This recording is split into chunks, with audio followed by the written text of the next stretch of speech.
Hey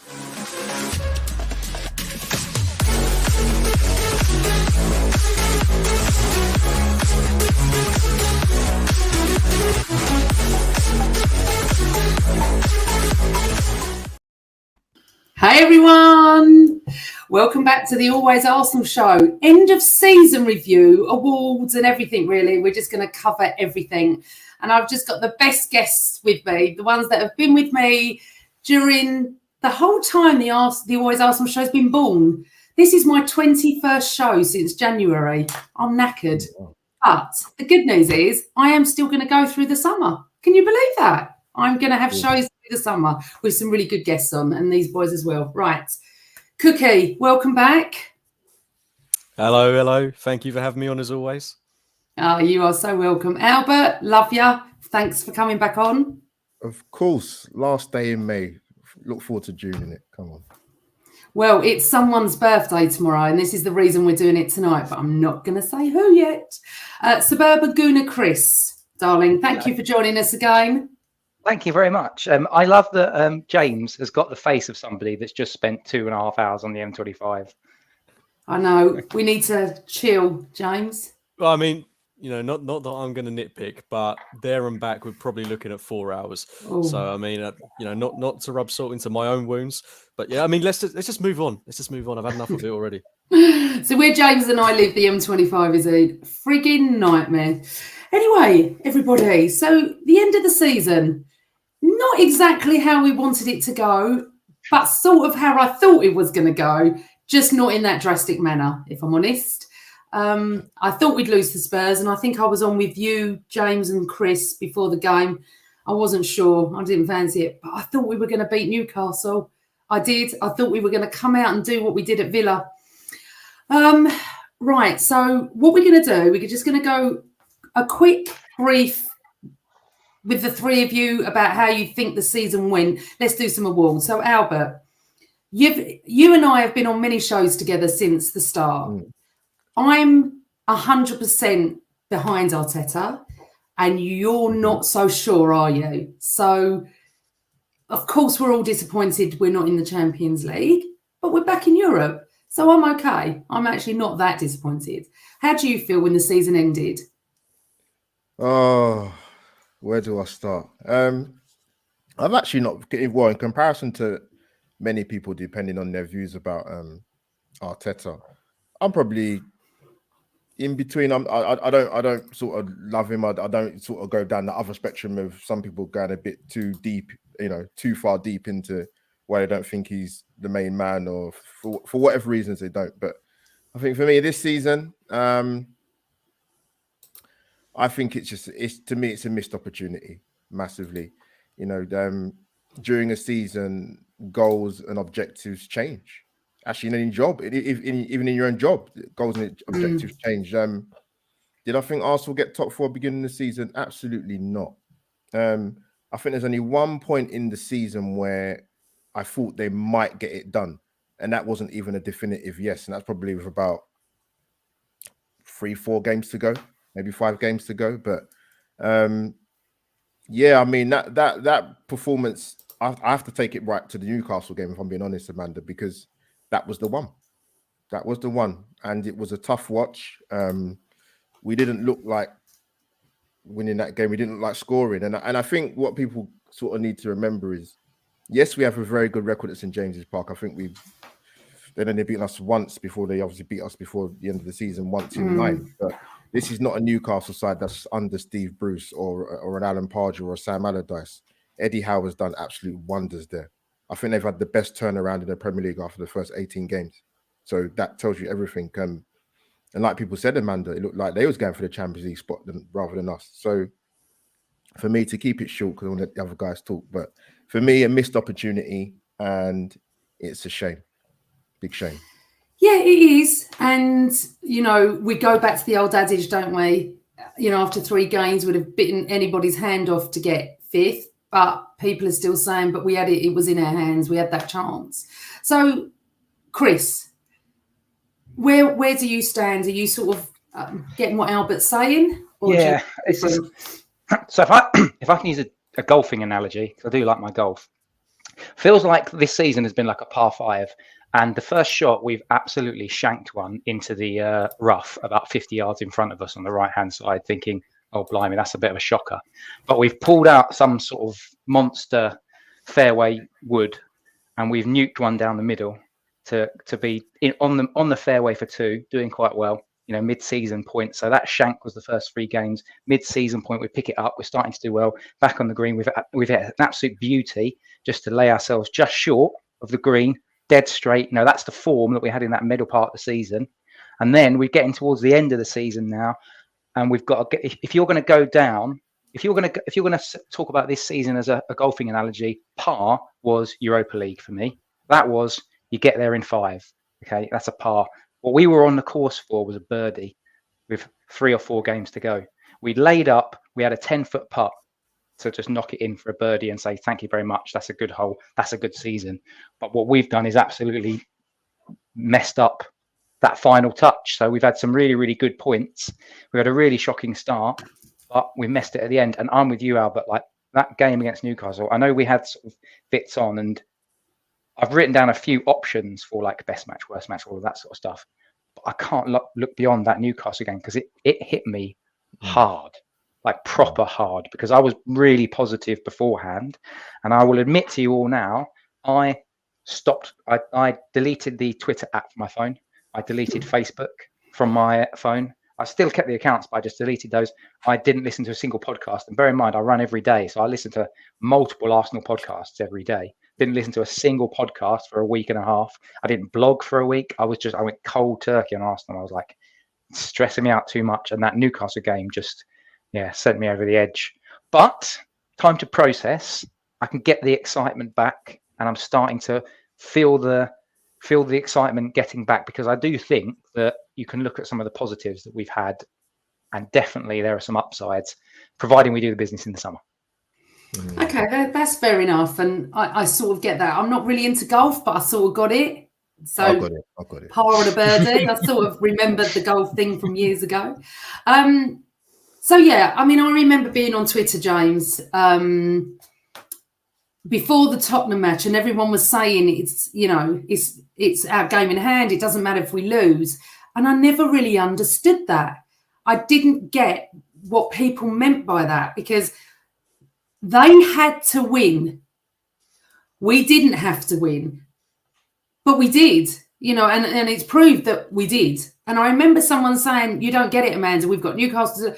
No, I do get it. I've watched Arsenal since 1973, and that's not even an exaggeration. You just knew what was going to happen because we had this game in hand on them. So, James, disappointed, overachieved, underachieved? What's your thoughts on it? Bit of everything, really. I'm more disappointed in the way we curtailed and finished below Spurs than I am with regards to the actual position that we finished. I've not really got a massive issue with finishing 5th. It's just the way we've capitulated, as we've seen us do in so many seasons gone by, and then to finish below Spurs. I mean, even if it was United finishing 4th, that wouldn't hurt as much. But the fact it's Spurs, and we lost that crucial game at such an important time in the season, that's what really is a kick in the nutsack. And that's kind of what made me feel so demoralised after that game against Newcastle. And it was such a topsy-turvy season, because after those 3 defeats to Southampton, Brighton, and I've already forgotten the other one that we lost, but we came back in those games against Chelsea and United, and then just to kind of have that hope snatched away from you, and we got into such a good position again to finish in the top 4, and then to throw it against Spurs in the way that we did with the red card, the penalty, and then that game against Newcastle, that's the one that I really struggled to process. At the time, I was really, really hurting after that one.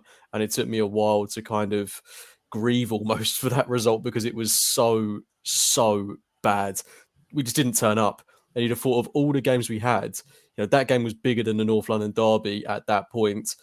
You expected a performance, and we didn't get any performance whatsoever. We hardly registered a shot on target. We just weren't in the race at all in that game. And that's what really hurt, because it just felt like, where are we going at this point? But I took a bit of time to process it. And I've made my peace with coming fifth. I think the Europa League is still a fantastic competition for us. The Champions League, it's not always the best mentality. I feel a bit stupid saying this, but it might not have been the right time for us to necessarily be in it, because I feel like the Europa League realistically is a competition we can win. We've got loads of young players that are going to get more game time, potentially new signings that will get more game time. Eddie Nketiah's contract looks potentially like quite a good deal if he's going to get Europa League minutes. So, I've got no problems with it whatsoever. And if we were to lift the Europa League, I'd be absolutely buzzing. So I'm, absolutely ecstatic still about next season. Finishing fifth doesn't change that at all. I think, and I totally get it, and you're right, James. And, first of all, I want to say hello to everyone in the chat room. Sorry, I forgot to do that. And if you could press like and subscribe, that would be amazing. Welcome. And I'm going to ask you for all your reviews of the year as well. If you'd like to put them up, if you'd like to type them out, I'll put them up. And James, I get that. And I think I remember saying halfway through the season when we were sort of seventh, it'd be amazing. If we got in the Europa League, I reckon we could win it. If we get in the Champions League, we'll be out the first round. We're not ready yet, but every single one of us would have wanted to beat Tottenham, wanted to beat Newcastle, and ended up fourth. There's no doubt about that. But I think sitting here now, if we were fourth and lording it over them and having a laugh about it all, realistically, I would have been a bit nervous. Going into the Europa League, I've got more confidence, exactly what you were trying to say, James, that, we've got a great young squad. Now, Tierney and Partey got injured at so the wrong time. It deflated the squad. Everyone goes back to January, Albert.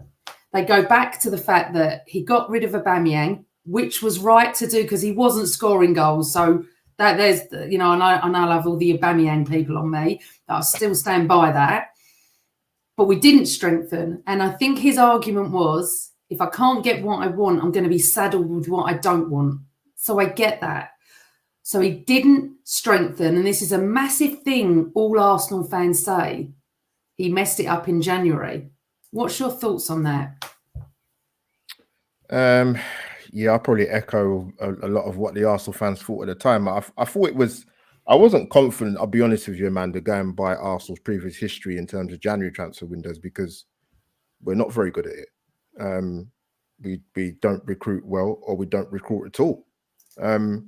But like I said, goals and objectives change. We come into the 1st of January, we lose to City, but we're still in a good position anyway. I've never seen a transfer policy like it, where you let so many players go out on loan. You thin the squad, even though you're in a position of strength, and expect this young side with a bit of experience, touch of experience, to get top four. It was never going to happen. Goals scored in this team, in this Arsenal side, for a few years, to be honest with you. If you take away last season, we were down on goals scored in the last 4 Premier League seasons. And that's even with Aubameyang here at the club, when he's at the club. But I don't have an issue with him going. That's the thing. But if you're going to do it, then you bring somebody in. Now, if Arsenal Football Club are trying to tell the fans, which I'm assuming they are, that, if it was possible to get somebody out there during January, they would have done it. Either they're incompetent in bringing players in, or they're lying, or it's a bit of both. Because I cannot believe, I look at other clubs in the Premier League. I had this kind of conversation with another Arsenal fan. The likes of Newcastle, Liverpool brought in Diaz. People, they strengthened in areas that they needed to strengthen. Yes, Newcastle could have gone down at the time. It's a gamble, but at least they addressed the areas. Even Brighton did some business in terms of bringing players in to help. But to not bring in anybody, and again, no disrespect to the 2 American boys that have joined Arsenal, but that was just, to me, that was a car crash window. But Albert, as Phil says, look, very true. Arteta gambled big in January and he almost pulled it off. He did. He almost did it with a few points. So would you still be sitting here now saying this if we'd have hit 4th? Yeah, but we're not. Yeah, but that's what we're not, and that's the whole point. And that's all if, buts, and maybes. But we didn't pull it off. But it was a gamble. It was a gamble, wasn't it? And maybe, I do feel, Albert, that sometimes not only you, millions and millions of fans don't understand how hard it is to bring players in, okay, on the right contracts. Arteta's trying to, I always play devil's advocate. I know you think I love him, but I'm just trying to play devil's advocate. And there's a lot of people that don't agree with me, but I'm just saying he's right. Why would you want to be saddled with someone in January that you've got to take through to July that you can't get who you wanted in July? I sort of get that, what he was trying to say. But yeah, you're right in a way, Albert. He thinned the squad. And that wasn't a great attribute. Not attribute. I'm trying to think of the words. Yeah. Sorry. Let me just say. Look. I've said this 100 times before. People going about the January transfer window being a difficult window. It's supposed to be difficult. It's a transfer window, regardless of it's January or the summer. Why is that? The people go, "Oh, we don't want to make the same mistakes as before." But you have people in charge, so that the mistakes are not repeated. But even if you're not going to bring anybody in on the permanent, to not bring anybody in on loan was crazy. I'm sorry, but this thing about there's too many excuses. I don't expect transfer windows to be easy, but they're not impossible. So to not help the squad, even though we keep talking about how young they are, to me, it's crazy. But Albert, you can't, and I'm not going to take someone else's words, but I agree. Robert Stevens says, it's an interesting one. I do feel we should have strengthened, especially when we got rid of Oba, and we did need a midfielder as well. But as you said, Amanda, you don't buy for the sake of it. And that's the thing, Albert, isn't it? That's what he was trying to say. He could have got a player in that did nothing for us as well. There could have been that side of it. You're thinking someone's going to come in and is going to strengthen. It was a calculated risk that didn't pay off. And it sort of has paid off because we've got fifth. We have got European football. And it's back. Albert, can I argue something in return? Albert and I are on this side of the fence now because I'm agreeing with him. So you could sign nobody, or you can do less than sign nobody and get rid of players, and that's what we did. We did less than nothing because we offloaded players. It's worse. Like doing nothing is fine, but then you say, and I've used this example a couple of times. So apologies, but what happened there? That's my multiple windows open. I said this, used this example before, but when Conte won the league with Chelsea, it's a well-known situation that he and Costa hated each other, but he kept the peace because Costa was a quality player that saw them over the line. And then as soon as the season was done, they won the league. I think he sent him a text and said, "You'll never play for me again." But he did that as soon as he'd secured what he needed to secure. What we did is we gambled right in the middle of a situation that was still within our control. And that was the bit for me, which is a big issue. The second thing is I've had so many people say, I had so many podcasts as well. Podcasters say, yeah, but this is right at the end of January. Yeah, but if we stay fit, we've got a good team here. When have Arsenal, the club, ever had 11 players that stayed fit? Was it like the late 80s or something when we could only have 12 or 13 players in the squad? And the final thing I'll say, and then we should probably bring Cookie in because otherwise he's not going to get a single word in edgeways, is Tottenham got over the line. They gambled with two players that they brought in on loan. And they still weren't happy. And they've finished fourth. So I think that January I'm with Albert. It was a massive mistake. Okay. So Musa agrees you don't need to buy, you can take players on loan. However, as Albert said, why loan out players which in turn weaken the squad? I am going to bring in Cookie now. Your thoughts on that? And then we're going to go to the awards. I think out of all the players we got rid of, I can't say hand on heart any of them are going to be getting in the team anytime soon.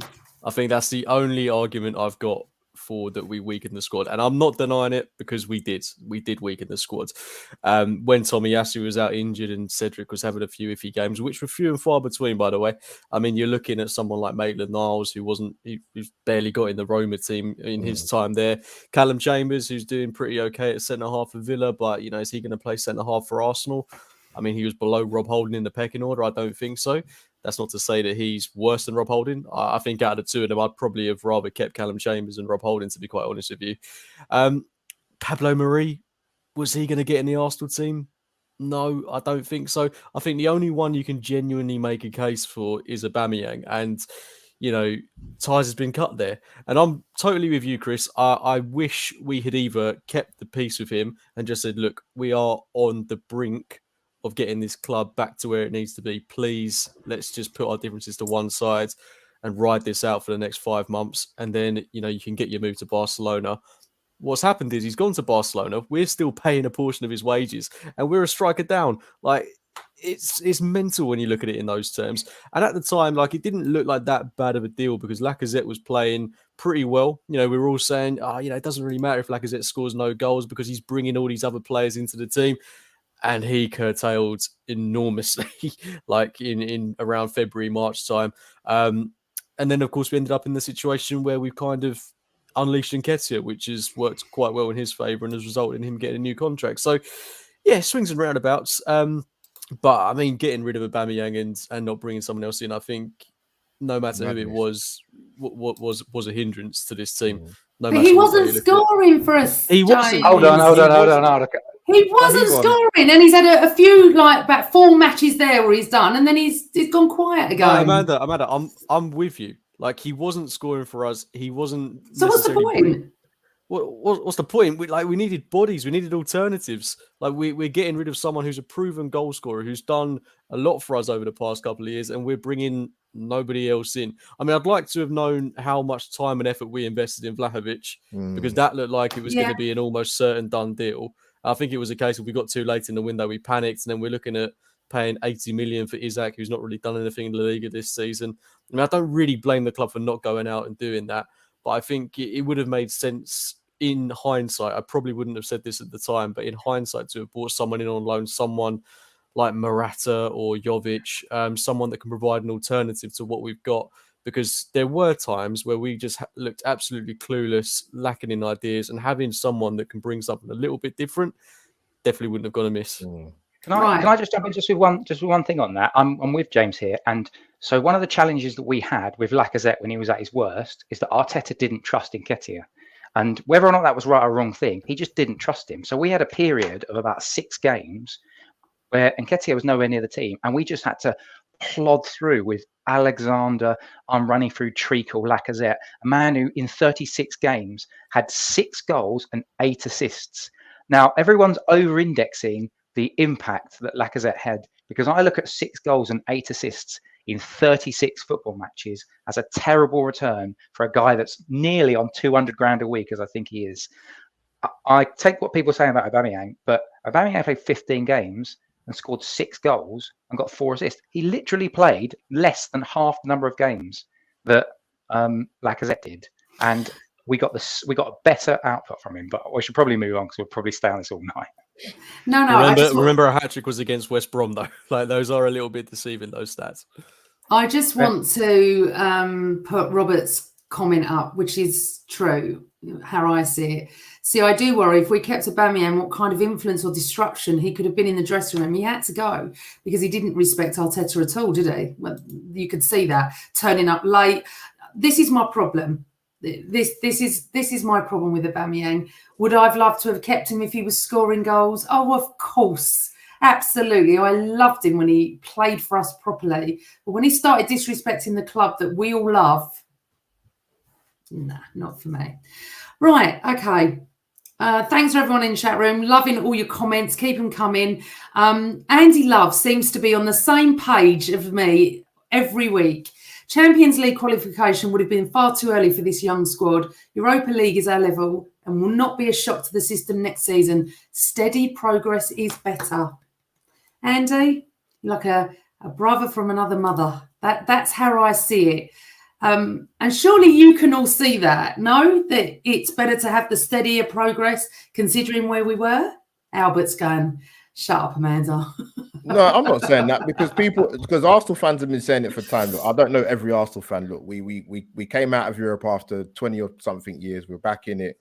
For me, what has shown me the season just gone is that, and I hope I'm proved wrong, by the way, when I say this, that I don't think this team, maybe squad, are good enough to get Champions League football via the league. But then you've got the problem in the Europa League. We're asking Arteta to do something that no other Arsenal manager's done since 1994. And that's winning the European trophy. Yeah, Albert, because this is June tomorrow and the transfer window's not open, we don't know who's That's coming why I said. in. That's why I said. I said. We'll yeah. That's why I kind of. It's hard, isn't it? Because come August, we can then sit there and go, okay, this is what we've got. How do we see this playing out? And we will do that. We'll have I don't do transfer shows. I think they're as boring as, you know what. Until someone's signed, I'll only talk about them then. I know that everyone loves sort of, if this is going to happen, is he coming? When they sign, I'll talk about it.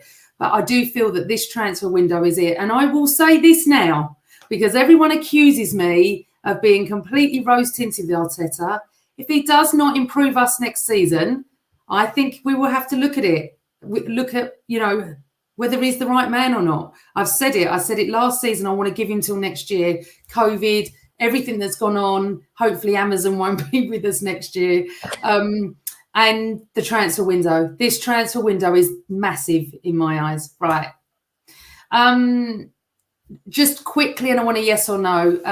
Nketiah signed. He's not gone, so it looks like he's staying. Chris, happy or not? In a couple of seconds. Not really, because I just think this is a purple patch that he's going through like Willock did last season. Hopefully I'm wrong. Okay. I think he's getting better and better and better. I felt he was getting better and better and better, hopefully. Cookie? Eddie, yes or no? I can't sum it up quickly. I think it goes back to what Chris said earlier about we didn't trust him enough to put him in ahead of a well out of form Lacazette, and the fact he's had like 5, 6, 7, 8 good games to reward him with such a big contract. It seems a bit crazy. I mean, I hope it works out, and I think I can't knock him for any game he played, even in the 2-0 loss to Newcastle. He was giving his all in that game, but I'm worried it's a purple patch. I sincerely hope he proves me wrong, though. Okay. Albert, Eddie, yes or no? No. Not happy. No. Okay. No. But did you not see the improvement? No, listen. This is not about. I'm sure he has worked hard, and which is a kind of what I'd expect. Really, he's been given more starts, which is a difference because he hasn't had that many in his Arsenal career, particularly in the Premier League. But personally, the contract offer was there for quite a long time, wasn't it? So if you really wanted to sign, then. But you know what, he's going to be here. But I'm not happy personally. No. So 3 of you are not. It's only me and Phil that seems to be happy. I think Eddie has grown in a short pace of time. I'm happy. Listen, I look at it. And James, JJ, Hopefully J. I will prove you all wrong. It will be lovely if that's true, because obviously, regardless of your views, everyone wants Arsenal to win. It doesn't matter who does it. Hopefully, we'll come back in 6 months' time and he's bursting the net with the goals, and I can sit here and go, look, it's brilliant. No, we can only hope. We can only hope. Right, let's go to the awards, boys and girls. We're going to do it, and I want the people in the chat. We're going to go a little bit positive to begin with. Best match. All right. Best match. Albert, what was your best match of the season? Well, that's quite easy. Arsenal 2, Wolves 1. Last minute winner, stroke Lacazette, stroke the Wolves defender. Brilliant. Atmosphere was amazing.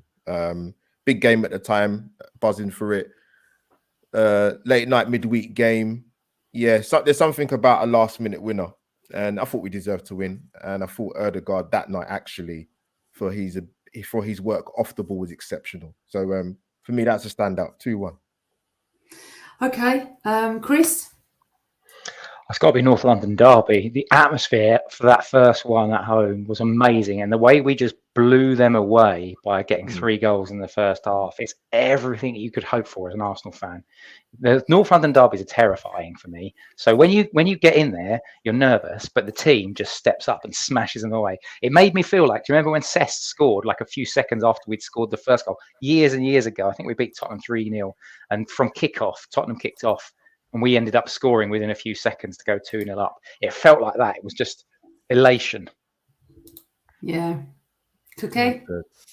I've got to go for the 2-1 Wolves at home as well. Just the way that game looked like it had gotten away from us, that we didn't look like scoring.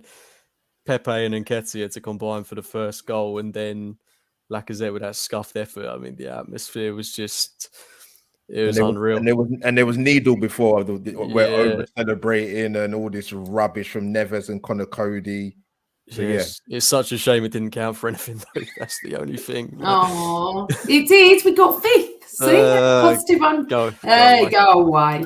I couldn't really choose between the North London derby and Chelsea away. We all love beating Chelsea. We all do. But Chris is right. The atmosphere was phenomenal. So I can't really choose. If I had to, it'd be the North London derby. Okay. We're going to go a bit negative now. Worst match, Albert. Newcastle away. Okay. That's such an important match. Massive game. Just a shame.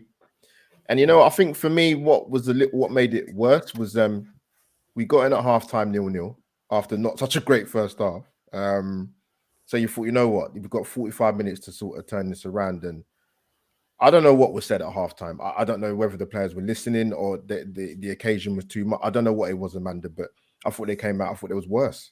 And I think what people remember as well is, Amanda, that game was especially as well. Ben White hadn't played the previous game against Tottenham because injury. Gabriel didn't look 100% fit. And Tobiyasu, we know the problems he's had. So we're going into the biggest game of the season with three of our mainstays at the back, not 100%. And I think that probably set the tone for the match, to be honest with you. Just that to me was the one that stands out by a country mile. Christopher. Like to, because of the way it broke me, I would say Newcastle. But just for a sense of something different, that Everton game, in terms of individual performances, Newcastle away and Everton away were two games in which we were terrible in the first half. And often you think to yourself, well, we won't be that bad again in the second half. We can't be that bad again in the second half. And both of those games, we came out and we were worse. So, 100%. Everton. I was thinking of that. But I've got another match that no one's mentioned yet. Cookie? Brighton at home. That was... Oh, yeah. That was really, really... We've had a few, actually, haven't we? Yeah, we've had a few too many. Yeah, that one was horrible. Xhaka at left back. Got everything wrong that day. Yeah, it did.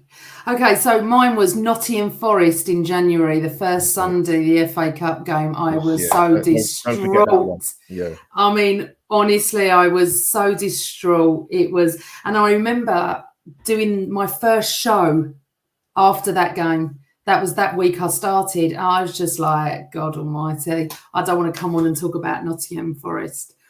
That was a long journey home. Nottingham Forest. Well, whenever you lose, it's a long journey. Even from the Emirates, it's a long journey home. Nottingham Forest reminded me of the Newcastle game where they came out all guns blazing and we didn't. And the FA Cup means so much to me. I'm an older fan, aren't I? So it's massive to me. I remember watching the FA Cup from 9 o'clock in the morning. From 9 o'clock, the build up, then 12 o'clock, not like now, 5:45 at night, the FA Cup. It's all rubbish. They've really, really dulled it down. It's horrible. Okay, so I think we're all going to agree on this, but let's see. Right, people in the chat room, what is your best save? And Cookie, what's your best save? It's got to be that one against Leicester. Yeah, that was mine. Yeah.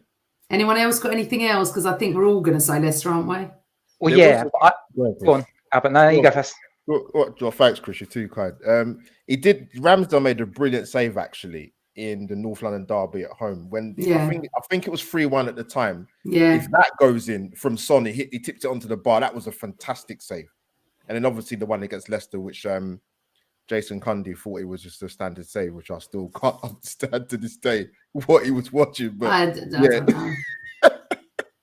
I mean, you had to get. Do you know how many times they replayed that, and how many times I watched it? And you see, every time you watched it, it felt like it got better and better. The save, it was phenomenal. Yeah, it was a great save. Wasn't it Schmeichel that said it was the best save he's seen in years or something? I remember Schmeichel doing something. Yeah, he did say that, Amanda. He did. He tweeted it. Yeah. No, I think that Albert, James and, Cookie, I could put my mortgage on the fact that we're all going to say Leicester because he has, the first half of the season, he was phenomenal. Second half, he's been a bit... I love Aaron Ramsdale. I've got I love that he's our goalie. I love everything about him as a human as well. I just feel that maybe he gets carried away and he reminds me of a very young Bruce Grobbelaar. Really rolling back the years. Can I add an honourable mention in? Yes, of course you can, darling. Bernd Leno, Aston Villa, tipping the ball away. Yes. Honestly, I've never been so afraid in my life as when Pepe conceded that free kick and then Coutinho whips it in and Bernd Leno knocks it wide. And then all of a sudden the players just surrounded him and they're like, get in there, son. Should we go? We put him second, yeah? We don't normally do first and second, but second, definitely. Because definitely. Okay. I'm going to come to you, Chris, first. Worst blunder. And that can be by Ramsdale or anyone in the on the field. So I interpreted this differently, and this is going to end up us going back into the weeds because I've written down selling Aubameyang and not buying a striker in January was the worst blunder. Fair enough. Okay. I never thought of that one. I can't think of an actual blunder, so I'm just going with that. But let's not rake up over old ground, eh? Al? I've got it's the same player twice. Ødegaard against Manchester United away, and he did the same thing against Palace, giving away the penalty again against Zaha. Oh yeah. Twice. Needless. Particularly when against Man United. That was just I couldn't believe it at the time. I thought you're giving the player you're giving an excuse. It actually wasn't given at the time, but then they did VAR and I said, nah, that's a definite penalty. Absolutely. And he done the same thing again against Palace away. So that's the blunders I'm looking at. Okay. Come on, Cookie, your turn. So I've got two. My runner-up would be that Nketiah miss against Everton. And my top one would be Xhaka at left back against Brighton. I can't forgive that. No. I was going to say to you, the Nketiah miss at Everton, but didn't Aubameyang miss when he came on as well? I think... I can't recall. I just remember the Nketiah one, him on his knees by the goalpost, hands in front of his face. That image has been in my mind for 6 months. Yeah.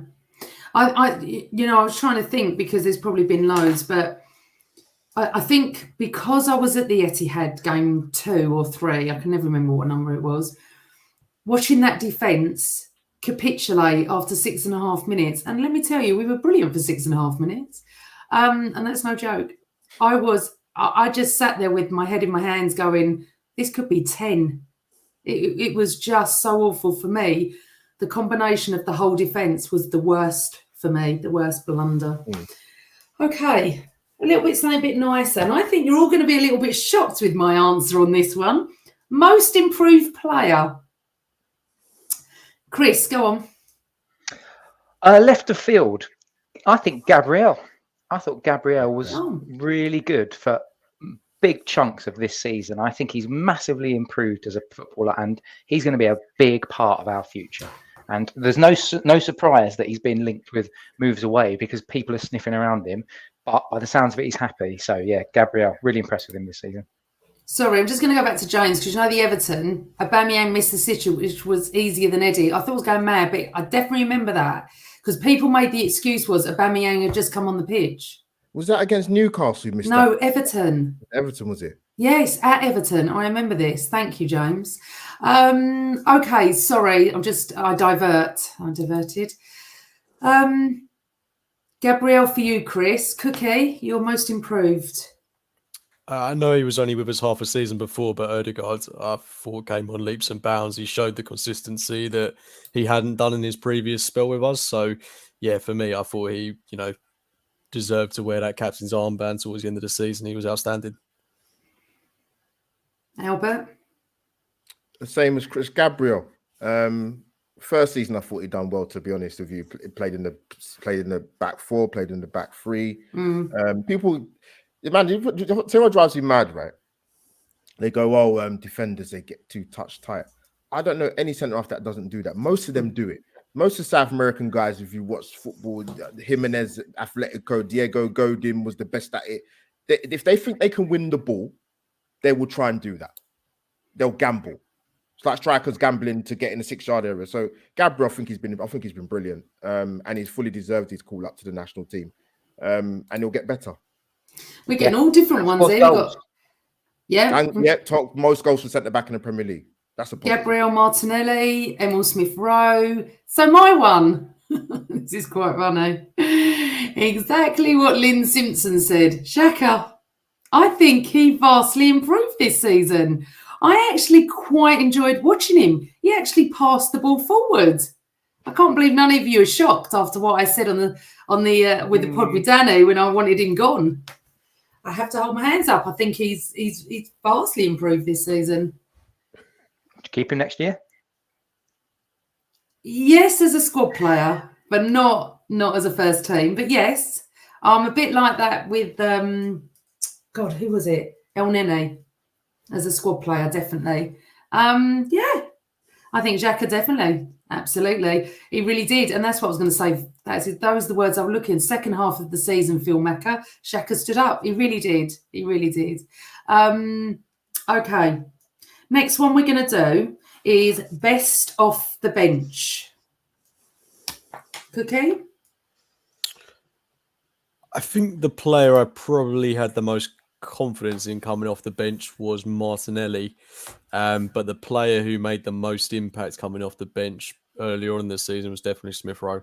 Yeah, that's what I said. I was going to go for that. Chris, you're nodding?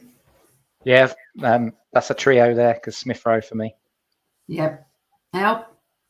Yeah, ESR had a period where he was coming off the bench. He was doing quite well, actually, to be honest with you, because Arteta wasn't picking him in the starting lineup. So yeah, ESR for me, that was an easy one. Yeah, no, I thought we might all say that. Right, okay. I'll do the favourite player later. Who would you like to see go? This is not us being sort of negative, but Albert, who would you like to see go? If you had to pick 3 players out of the team, leave. Oh dear. Well, they're giving a contract to one of them recently, so that's not going to happen. Lacazette's going to go, so that's one. And two more have I got, have I? Well, how long have you got? Not long. You've got about 20 seconds, young man. Come back to me because but Lacazette definitely. So Lacazette, Pepe. Yeah. I think his time's done. I'd be shocked if he's here in the summer, next season. Sorry, that's 2. I've got 2. I've got 2 so far. All right, Chris. 3 players that you think you'd like to see go. I'm literally getting on my knees and praying. Can somebody get Cedric out of the club for the love of all that is holy? If I have to see him cross the ball into absolutely nobody again for the 50th time in a football match, I'm going to pull out I've got a decent head of hair, but it'll all be gone. If I have to see Cedric deputising for Tomiyasu next season, that's it. I'm going to go grey. I swear to all living God Almighty. Please, Cedric, no more. I think listeners, watchers, fans of the Always Arsenal show, that Chris isn't keen on Cedric. I'm not sure what gives it away. I actually thought Lacazette was going to be number 1, but I'm sure Lacazette's number 2 for you, isn't he? Albert took him for me, so I was happy with that. And we know he's out the door, so I'm kind of all right to say thanks, mate. Waddle off into the distance. Okay. Anyone else? You got Chris? Cookie, go on, you go. I mean, everyone seems to have forgotten about Renard Alex Rennerson, who is still Oh, God, yeah. and, we really need to get him out of here ASAP. Yeah. Anyone else? Or just the general... is everyone happy? And Guendouzi. I see some people put Nuno, but that's more on loan. Yeah, I don't agree with Nuno. I think he's young, so let's just give him a chance. I'm not going to go into the Saliba thing because we haven't got a clue what's going on there.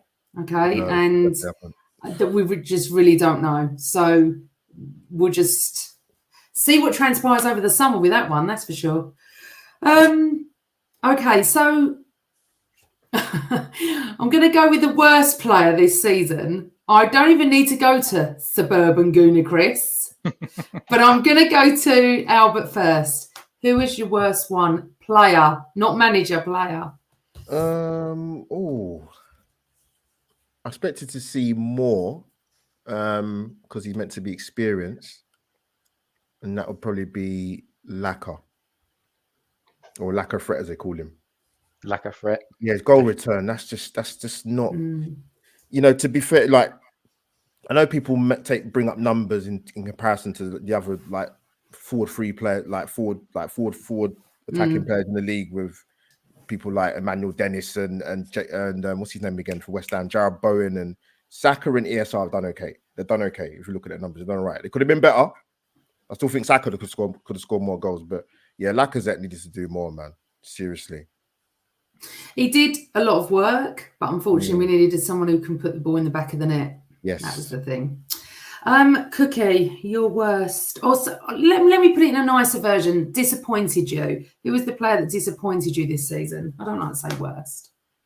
Pepe, for sure. I know people say that he didn't get opportunities, and you'd be right in saying that because he didn't. But whenever he came off the bench, apart from a handful of games, that Wolves one in particular that I cited earlier, did nothing. Like literally did nothing. And in some occasions, particularly in that game away against Aston Villa, was more of a hindrance than an asset to the team.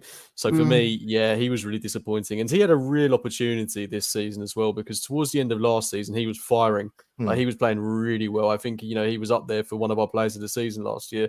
He started this season in the team and almost immediately got taken out of it by Saka and never got back in. So I think that pretty much sums up how his season went. Yeah. Cole Stark said, Aubameyang in the first half, Laka in the second half. Yeah. James, Pepe, sadly, he'll be brilliant for someone else, but it ain't for us. A lot of people are saying Pepe in the chat, I can see. For me, who I was most disappointed,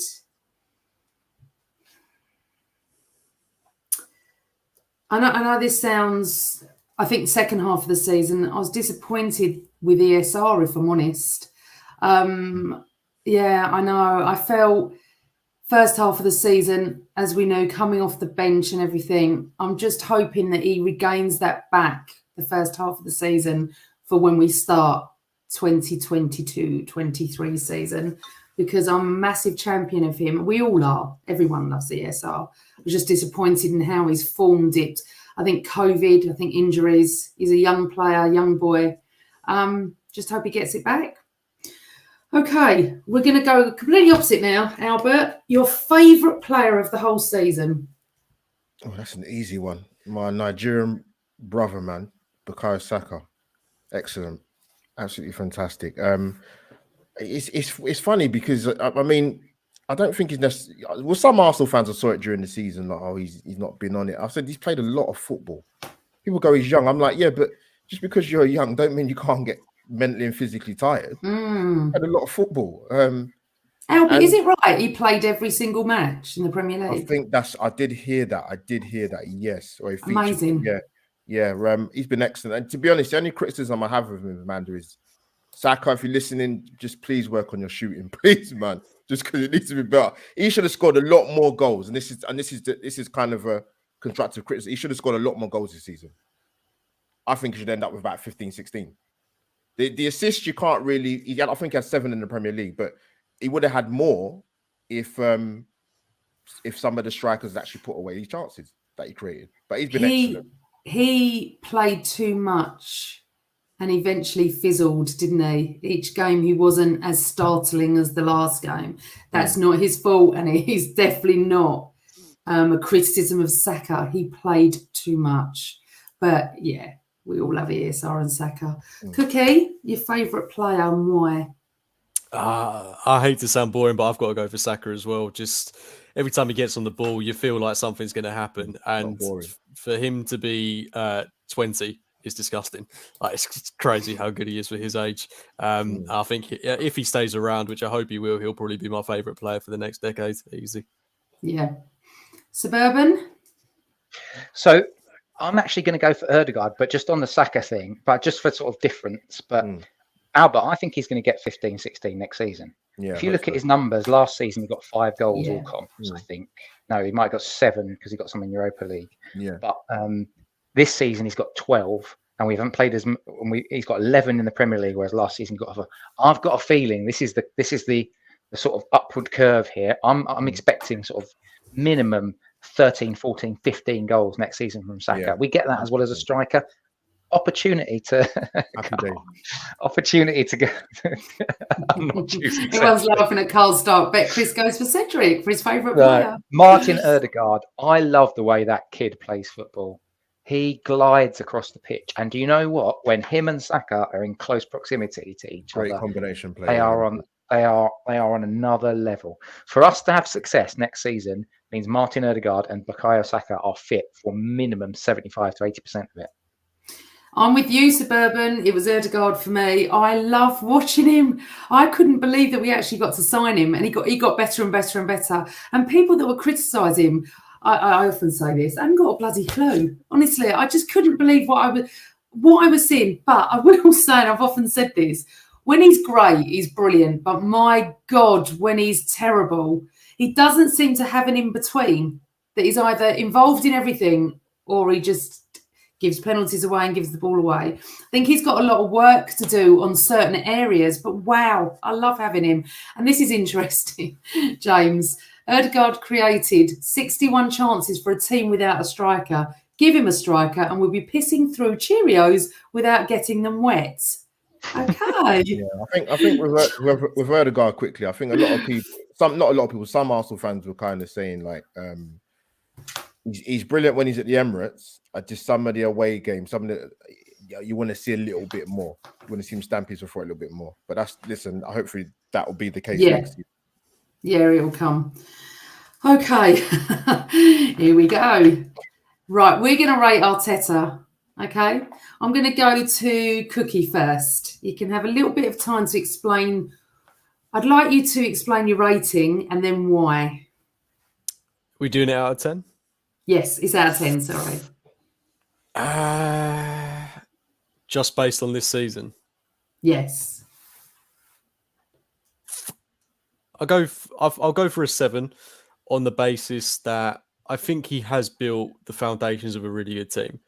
I don't think that can be denied. Had we finished the season with Tierney, Partey and Tomiyasu all fit, I'm confident in saying we'd have got top 4 and we'd have got it comfortably. So I've got no problems with the foundations he's built. I do think there is a slight mentality problem. And I think that was evidenced in the games against Spurs, in the games against Newcastle, and in some of those other ones. I still think tactically he's a little bit naive, as per the Xhaka at left back against Brighton.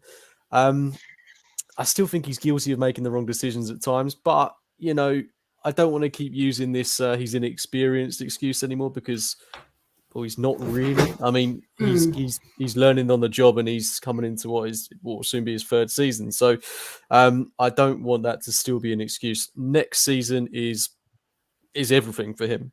He's got this window to make sure that we get all the finishing touches almost in place. Because like I say, we've got the foundation there. Now it's just about smoothing it off. And if we don't do that, if we don't get to where we need to be this time next year, I mean, even if we're not looking good at Christmas, I think there's going to be real questions asked because although I really like him and I want nothing more than for it to work out, he's not irreplaceable. And there are managers out there that can take Arsenal to the next level. But where I am so invested in this project and I want to see more, I really, really do want to see more and I want to see it work out. He's still the man for me. He's still my man. And fingers, toes, everything crossed that it works out. I'm going to go to Albert last. Chris?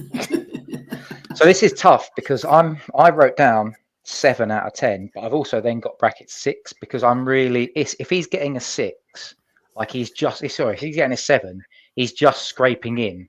Like I'm rounding up. He's like on the 6.5 or something, and I'm rounding up because for me, it's a lot of what Cookie said. I think sometimes he's been too rigid and too stubborn with his tactical approach. No, I know what I'm doing. I'm going to do this. Granit Xhaka at left back is going to work, and it doesn't. But there's been a few examples like that I've seen during the season. And agreed, we're now 2.5 years in, so he's not a rookie manager anymore.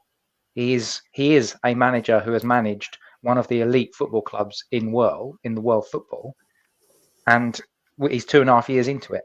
So we need to see something next season. I think also, how much input did he have? How much did he agree of what happened in January? Because I can't imagine that he's just sort of sat there and meekly gone, okay, then yeah, offload all these players and it'll be fine. So I think he's had some part to play in that. And I think what happens this summer may also dictate what people feel about him.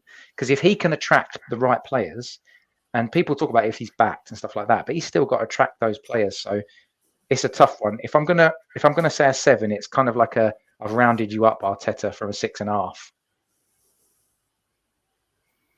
Okay. Go on, Alb. I can't wait for this one. I'll give him a 6 out of 10. Chris and Cookie have raised a good point in the sense of, I know people keep talking about the inexperience thing, but it's going to get down to a question with some Arsenal fans are past that point already, how they feel about Mikel Arteta going way back. But it's going to get to a point. Is he making the decisions he's making in terms of the formations and the tactics and the substitutions based on is it inexperience, or is he just being plain stubborn? And those are two completely different things. And he's coming into his third full season now, coming into the next season. So I don't think you can put it down to that.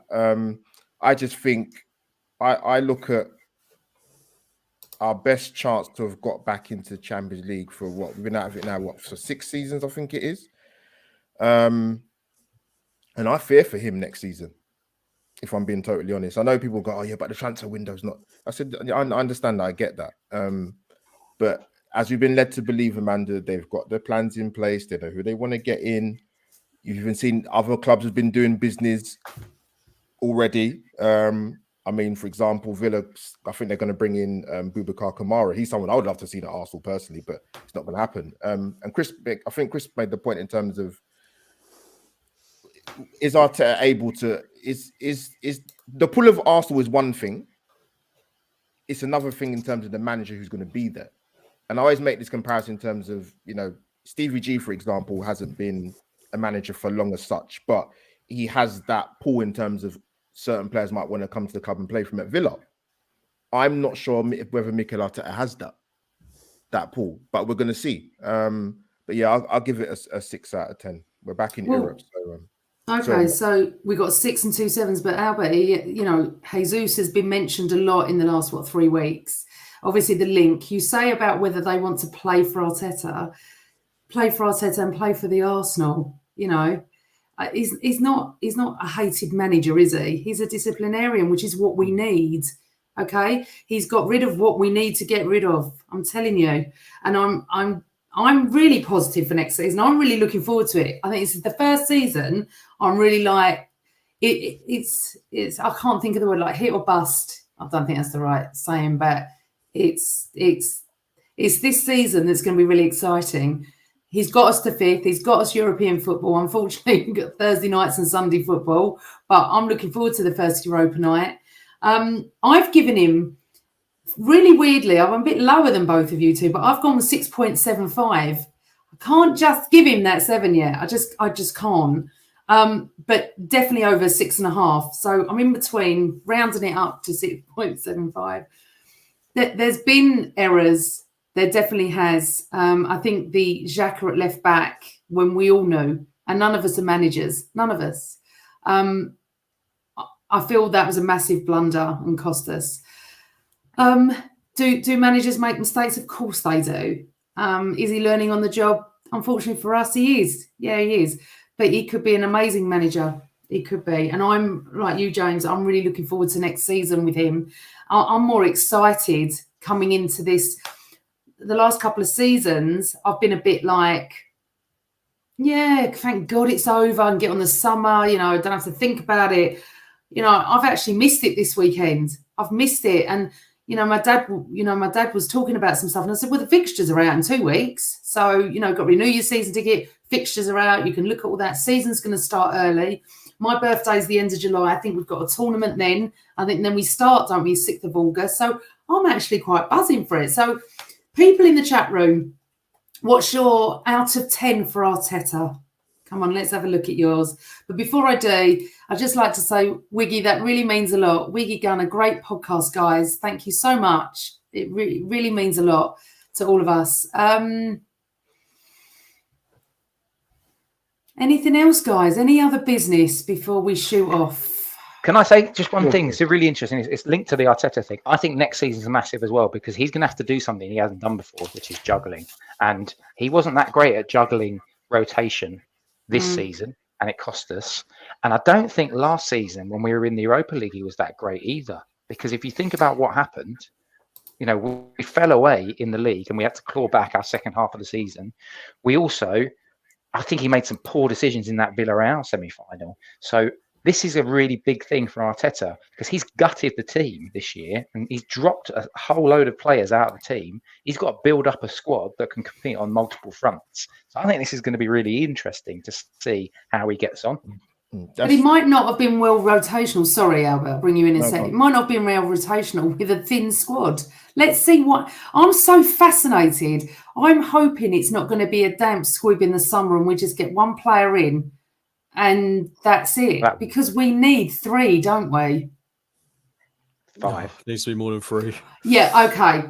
I'm being realistic. We need 5, but we'll probably get 3. That's what I'm saying. Albert, I don't think we will. I think we'll get 5. Do you? Yeah, I do. I honestly do. Okay. Love it. Albert, sorry, I cut you off. What were you going to say? That's all right.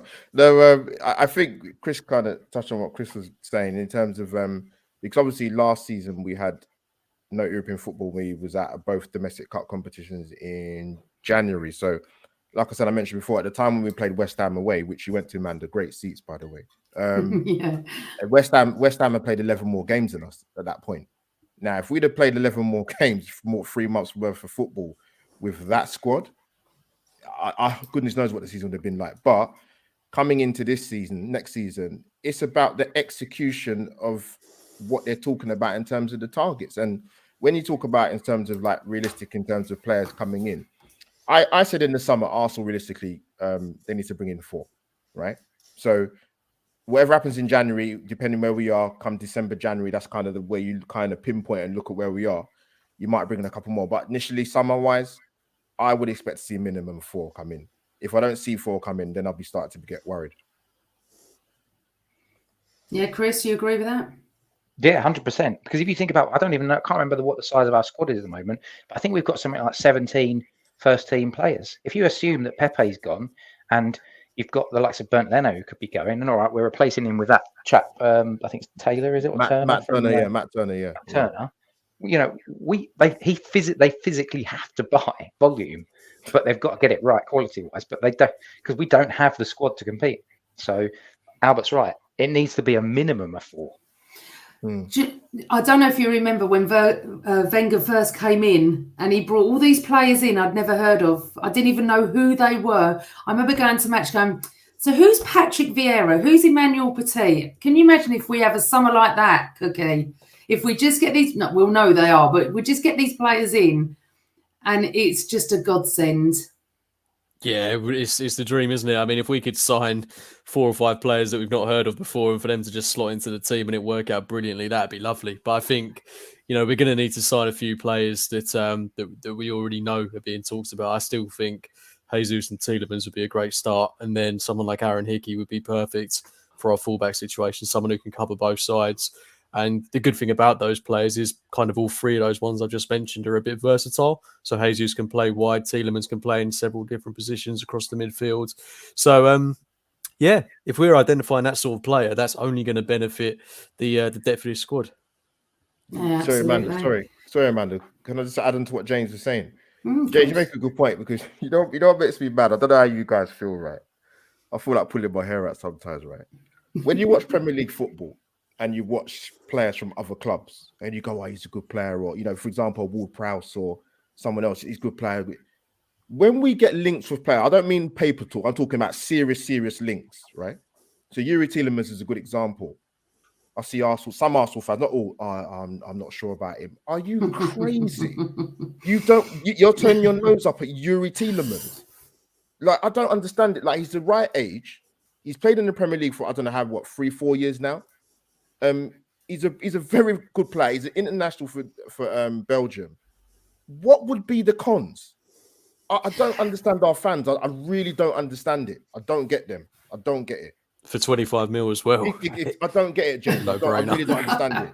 Like even the link with Tammy Abrahams, for example. Like, we've not signed him yet, Albert. No, I'm saying in terms of if like they're talking about players that would improve the team, they're Premier League proven, and yet now you have reservations. All right, I'll let you off. Yeah, I don't get it. I don't really understand it.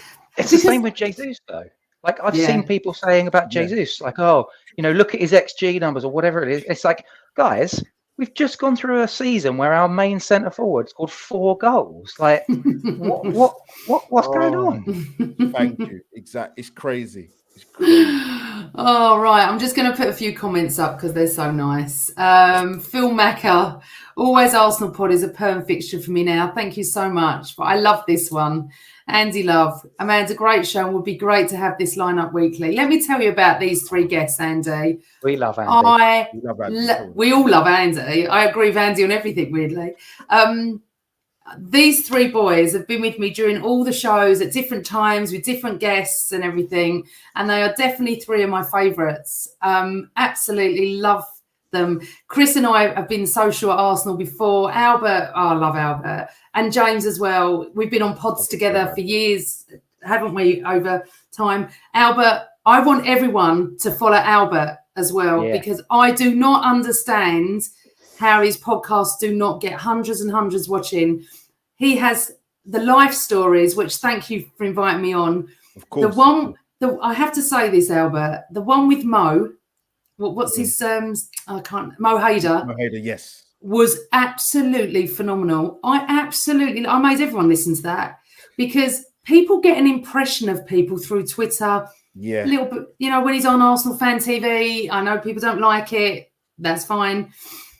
But what a story he had. And I loved it. And I'm going to get Mo to come on here as well. What I'm going to do during the summer is I'm going to not do a live stories, but I'm going to just have a one-to-one guest. I'm definitely getting Stuart, the photographer, back, Arsenal's photographer, because what a show that was. I'm just going to go through some of the shows that I've done since January. It's the end of the season. I want to thank every single person that came on, from Alan Smith to Stuart, the photographer. I tell you, one of my favourite shows was Mark Goldbridge, the Man United fan, who does not do any collabs, whatever you call them. Yeah, he doesn't. Yeah, he doesn't. And now he's on TalkSport. He's even said he's going to come back on. I absolutely love talking to him because the way he spoke about Conte and Arteta was absolutely brilliant as well. I love hearing other fans talk about sensible talk about other clubs, the way I talk about other clubs.